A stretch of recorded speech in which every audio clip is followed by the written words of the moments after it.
আসসালামু আলাইকুম রহমতুল্লাহ। আশা করছি সবাই ভালো আছেন। আলহামদুলিল্লাহ আমরাও ভালো আছি। আজকে প্রচণ্ড বৃষ্টি হয়েছে এবং সাথে হালকা ঝড় তুফানও হয়েছে। তো ভাবলাম আমগুলা কুড়িয়ে নেই। আমার ফার্মের আশেপাশেই যে গাছগুলো আছে সেখান থেকে ঝড় বাতাস হলেই আম পড়ে। তো আম পেকে গেছে বর্তমানে। বছরের শুরুতেই আজকেই সর্বপ্রথম সবচেয়ে বেশি আম পেলাম। তো আম কুড়াতে গিয়ে ছোটবেলার কথা মনে পড়ে গেল। কারণ আগে একটি আম পড়লেই গাছের নিচে দৌড় দিতাম আম কুড়ানোর জন্য।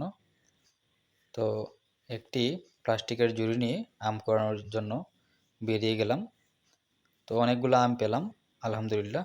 আম কুড়িয়ে নেওয়ার পর দেখলাম আমার একটি লেবু গাছে লেবুও ধরেছে। ভাবলাম লেবুটা নিয়ে নেই, কারণ হঠাৎ কেউ না কেউ এসে আবার নিতে পারে, নিয়ে চলে যাবে, তাই লেবুটা পেড়ে নিলাম। আর এবার দেখলাম অনেক আমই এসেছে আলহামদুলিল্লাহ।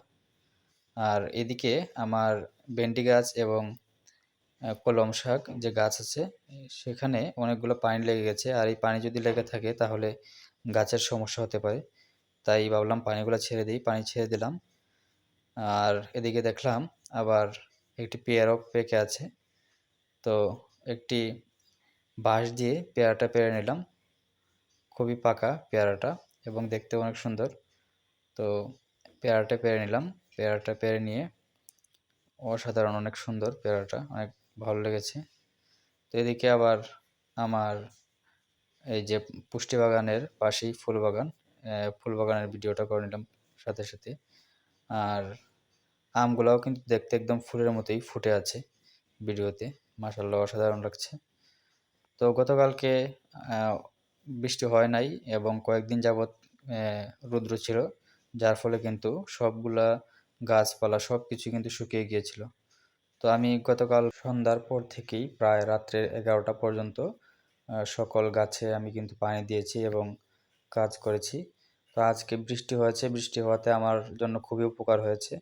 কারণ গাছগুলোতে যে পানি হয়েছে তাতে কয়েকদিন পানি না দিলেও চলবে। এদিকে হচ্ছে, এটা হচ্ছে আমার জালি কুমড়ার গাছ। এটা অনেক আগে লাগিয়েছিলাম। আর এটা হচ্ছে আমার রকমেলন বা সাম্মাম গাছ। তো সাম্মাম এখনও ধরেনি, ধরা শুরু করছে। আর এগুলো হচ্ছে আমার পেঁপে গাছ।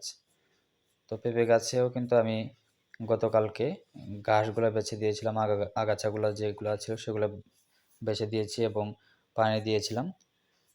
তো রাত্রে যে পানি দিয়েছি সকালবেলা দিকে দেখলাম 10টা 11টার দিকে পানিগুলো কিন্তু শুকিয়ে গেছে। তো 11টা 11:30টার পরে যখন বৃষ্টি আসলো তখন আমার কাছে কিন্তু খুবই ভালো লাগছে যে বৃষ্টি আসছে, এতে করে আমার কিছুদিন পানি না দিলেও চলবে।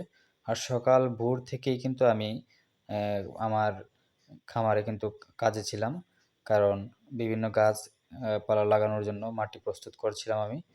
তো বৃষ্টি আসার পরে আমার কাজ বন্ধ হয়ে যায়। তো গোসল টোসল করে রেস্ট নিলাম। তো তারপর ভাবলাম যেহেতু বাতাস দিয়েছে আম পড়বে, তাই আমগুলা কুড়িয়ে আনার জন্য গিয়েছিলাম। আমগুলো আনলাম। এগুলো হচ্ছে বছরের প্রথম আম, মাশাআল্লাহ। আমগুলা যদিও পোকা খেয়ে ফেলছে তবে অনেক সুস্বাদু।